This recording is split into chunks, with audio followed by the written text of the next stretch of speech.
C'est vrai que c'est une rencontre que j'ai faite maintenant il y a plus de 6 ans, bientôt 7 ans maintenant, avec des danseurs que je suis allé rencontrer en Algérie donc, lors d'une audition.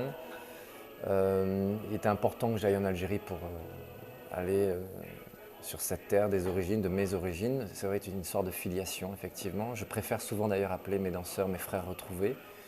C'est comme ça que j'ai ressenti les choses dans un premier temps. Ça a été presque fulgurant, une évidence même. Quand je les ai rencontrés, je me suis... d'abord, j'étais étonné de la qualité des danseurs. Et puis après, je me suis aussi et surtout senti bien avec eux.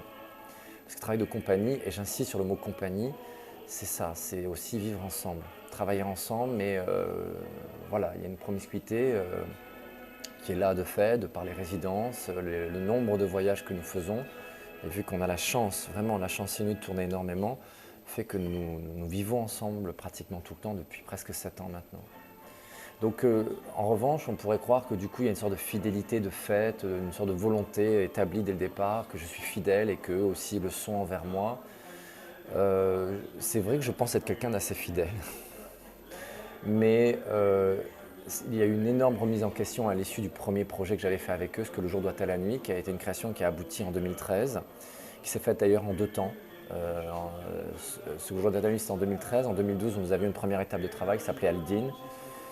Là, pareil, on a travaillé en 2 temps. C'est la création 2015-2016 qui voit le jour, les Nuits barbares ou les premiers matins du monde.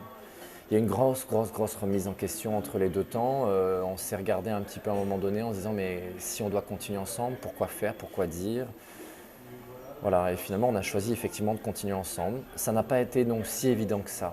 Pour vous dire à quel point la remise en question a été féroce, je ne sais pas d'autre mot, oui, féroce. Les 2-3 premiers mois, formellement, sont passés à la poubelle. Je suis convaincu qu'ils étaient nécessaires, ils ont été très utiles, mais rien n'en est sorti formellement. D'accord.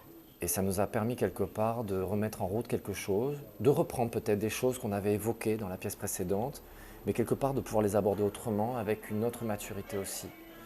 Voilà, je pense que c'était important. Voilà pourquoi je travaille encore avec eux, parce que dans tout ce cheminement-là, je disais hier devant le public, c'est une histoire de chemin, tout est une histoire de chemin. Et c'est parce qu'ils acceptent de me suivre et de collaborer à traverser ce chemin-là, à le parcourir. On ne sait pas vraiment finalement exactement où on va finalement. Mais à le questionner ces cheminements qui sont les nôtres, ils y participent pleinement. Voilà, et je crois que c'est pour ça qu'on est encore ensemble. Mm. C'est chimique en fait.